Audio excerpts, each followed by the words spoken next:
galera, aqui é o Hora Cartoon, trazendo pra vocês mais um vídeo do quadro E Se, que vocês amaram a estreia dele com E se a Chloe tivesse uma redenção, como é que seria Miraculous? Hoje pra ir mais ainda fundo numa coisa muito mais bombástica do que isso. E se Scarlet Moth / Rock Moth tivesse perdido, como seria Miraculous se o roteiro não tivesse forçado a escapatória dele? Essa vai ser boa. Deixe seu like se quer mais vídeos desse quadro e inscreva no canal pra não perder nada novo.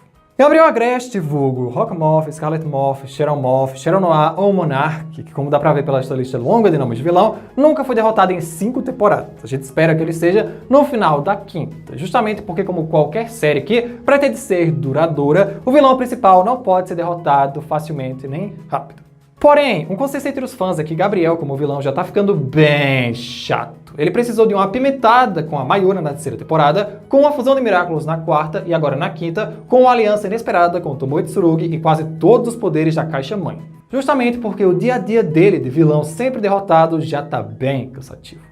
E se Miraculous não fosse uma série mais produzida para o público juvenil, já na 1ª ou na 2ª temporada eles poderiam ter apostado mais alto no risco e na criatividade, destituindo Gabriel do posto de vilão principal e passado isso para outra pessoa. Como esperávamos que a Natalie poderia assumir um dia, Layla, Felix, Tomoe ou até a própria Amy. Se tivessem coragem de fazer isso, quem sabe muitos fãs mais velhos não tivessem largado a série pela monotonia. Sobre as oportunidades disso ter acontecido, ironicamente não temos muitas, porque Gabriel tem um belo instinto de autopreservação, mais conhecido como cagaço ou medo. Ele raramente deixa o seu covil, logo as chances que teria dele realmente ser derrotado podem ser contadas nos dedos. A primeira oportunidade é literalmente no Dia dos Heróis, por ser a primeira vez que ele vem a público e encara 5 heróis ao mesmo tempo. Após isso vem o final da 3ª temporada com o plano dele de Mayura. Uma vez ou outra na 4ª temporada ele se arrisca fora de casa antes do fim da temporada. E a 5ª nem contamos mais porque, né, o objetivo é não deixar ele virar o Monark, porque isso não é necessário. De longe, de todas essas possibilidades, a melhor de todas é no Dia dos Heróis. Por isso que o tema desse vídeo é contando com a derrota do Scarlet Moth, não do Rock Moth em si. E é exatamente no Dia dos Heróis que começa o ponto dessa nova realidade alternativa com a derrota dele.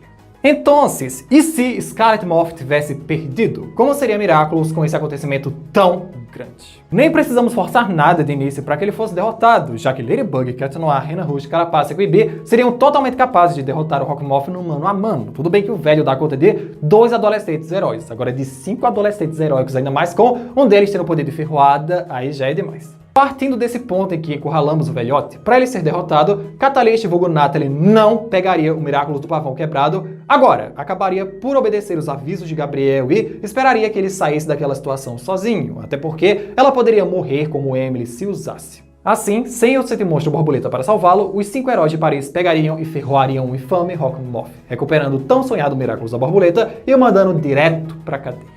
Óbvio, eu não descrevi cada acontecimento que teria nessa cena ou seguinte, porque é uma mudança muito grande, então seriam muitas consequências. Mas fora o óbvio de que todos ficariam muito chocados que o rico e famoso Gabriel Agreste é o Rock Moth, uma pessoa em específico ficaria muito mais chocada e transtornada que as outras. Adrian Agreste. Como Adrian reagiria ao descobrir que seu pai era o Rock Moth? Nas 2 vezes que Adrian descobre que seu pai é o Rock Moth, foram situações muito rápidas antes dele ser akumatizado. Não deu pra digerir direito. Só que o colecionador, quando ele considera que possa ser, fica muito chocado com a possibilidade, quer provas, mas decide investigar, mostrando que ele pode aceitar como provas algo que não seria um problema aqui.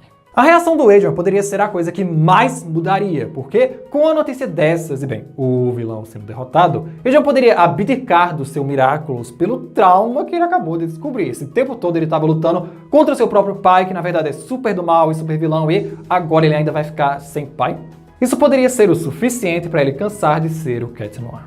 Na 2ª temporada ele quase abdica porque Ladybug não queria contar os segredos do Mestre Fu a ele, e na 4ª abdica mesmo porque está se sentindo excluído. Ele é um garoto sentimental, e na 3ª temporada Adrian não seria mais o Cat Noir. Com essas 2 mudanças cataclísmicas, agora vem Adrianette, como o casal favorito de todos ficaria. Da parte da Marinette, ela teria aquele mesmo surto de efêmero em tentar digerir que Adrian e Cat Noir são a mesma pessoa, algo que cedo ou tarde ela iria normalizar e não teria problema em tentar mostrar o lado Ladybug dela na forma civil mesmo, porque sabe que ele gosta dela. A Ladybug é ela, só que com outra roupa. E o que faria o casal não namorar imediatamente e ainda comer vários episódios seria o estado deprimido do Adrian depois disso tudo, podendo não querer mais saber do seu amor pela Ladybug e nem tentar sentir algo pela Marinette por muitos e muitos episódios. Outro ponto importante, quem seria o novo Cat Noir, já que Adrian abdicaria permanentemente desse Miraculous? Pensar no novo Cat Noir é difícil. Mentira, não é não. A escolha dos comics provou muito bem que é muito fácil você escolher novos portadores permanentes. Até porque a Ladybug ainda deve ser a pessoa que escolhe todo herói novo.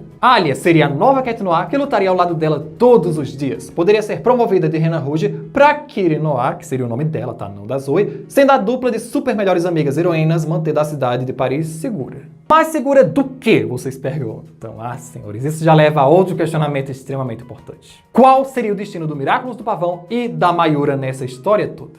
Por mais que Natalie não tivesse ajudado Gabriel naquela hora, ele já estaria preso há semanas e prestes a ser julgado. E basicamente ele seria condenado à prisão perpétua, porque felizmente, a pena de morte, a base da guilhotina, foi abolida na França em 1981. Então, ele não morreria, mas pegaria prisão perpétua para ficar preso o resto dos dias da sua vida, porque ele seria julgado contra crimes a todos os cidadãos franceses por meses. Então, não teria outra pena para ele senão perpétua. E não querendo que o deprimido Adrian fique sem pai nem mãe, Natalie usaria o Miraculous do Pavão uma única vez, se tornando Mayura longe da vista de todos e enviando um Amok para que Gabriel possa escapar da prisão, se tornando um foragido e retornando para casa apenas para pegar o Miraculous do Pavão quebrado com a Natalie, dar uma olhada no Adrian de longe e correr para alguma casa ou lugar secreto que ele tem. Pra mim, a Natalie só seria Mayura uma única vez pra salvar o Gabriel e pronto, porque alguém precisa cuidar do Adrian. O gorila não é exatamente o guardião. Ela precisa ficar com ele pra cuidar da casa, dele, garantir basicamente tudo que uma criança, adolescente precisa, assim, no mínimo. Por isso mesmo que ela ficaria. Porque se ela fugisse com o Gabriel, ele não teria ninguém pra cuidar dele, e se ela se mostrasse publicamente como Mayura, podiam assimilar que a sua fiel secretária do Gabriel criminoso é a Mayura e tal, que seria ruim. Fora que eles dois só teriam um Miraculous pra dividir, né? Aí não dá. Com isso, Gabriel passaria a terceira temporada extremamente desfalcado, apenas com o Miraculous do Pavão quebrado, virando algo como o Cheryl Paon, criando 7 monstros e 7 humanos na tentativa de conseguir os Miraculous da Joaninha e do gato para ver se salva Emily, Natalie, que usou uma vez e adoeceria ao longo dos anos, e ele mesmo, que só teria essa temporada para conseguir, tipo como ele tá agora com os dias contados na quinta também. Senão, ele ficaria pior que a Natalie está atualmente por usar tanto até literalmente ir de arracha pra cima. Pois é, seriam mudanças mega pesadas. E por mais que não pareça, 7 monstros são vilões úteis e vilanescos, tão quanto acumatizados, não simples monstrinhos de alguém. No final da temporada, Cheryl Paon poderia criar algo como a Lua Vermelha, que deu poderes fantásticos e imbatíveis para o seu próprio portador, ou monstros como o Sanguessuga, Kuroneko, Remorso ou Sente Bolha, que provam que ele não precisa de Akuma nenhum. Cheryl Paon, se quisesse, podia só reusar acumatizados antigos e poderosos como o Sente Bolha o tempo todo, e sempre dependendo apenas dos seus sentimentos e objetos, não de terceiros. E como os 7 monstros não são cataclismáveis, queria ver como os heróis lidariam com vilões que não se tem um objeto para quebrar. Vilões super perigosos e que não tem um Akuma ou Amok para ser capturado faria Ladybug chamar vários outros heróis secundários do Zodíaco Chinês nessa temporada, como Purple Tigress, Vyperion, Rooster Bold e etc. E por fim, a última questão importante desse assunto. Quem dos amigos da Marinette portaria o Miraculous da Borboleta temporariamente, já que só nesse universo ele estaria do lado do bem?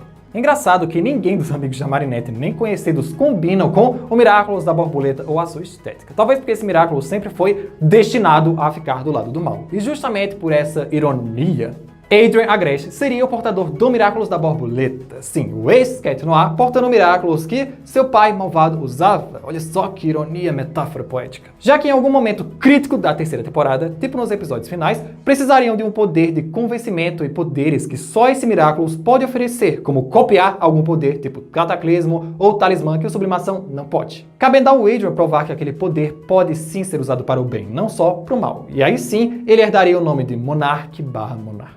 E ao final da terceira temporada, depois de usar esse Miraculous da Borboleta, Adrian já podia estar de boa da cabeça e Alia abdicar do Miraculous do gato por achar que não combina com ela e que Adrian é um Cat Noir muito melhor, voltando assim à dupla original. Além disso, no final da terceira temporada também, o Miraculous da Borboleta podia cair, se perder em mãos do mal de novo, tipo, sei lá, da Lyle, do Félix, e poupar a gente de muita ladainha até isso acontecer. Então, eu concluo que sim, seria muito melhor para Miraculous se Rockmoth fosse derrotado no final da segunda temporada, ou pelo menos exposto. Isso teriam muita mais criatividade do que eu teorizei aqui. Isso é só um pequeno espectro. Daria muito mais destaque pro Miraculous do pavão, pro Adrian e também pro Miraculous da borboleta, que uma vez na vida poderia ser usado para o bem. E para esse vídeo é isso, galera. Espero ter gostado de mais um E se, What If, tornando a série muito melhor com mudanças extremamente drásticas. E eu tirei essa ideia dos comentários de vocês no último vídeo. Então sintam-se livres para comentar outras ideias que dariam uma teorização legal. E até o próximo vídeo.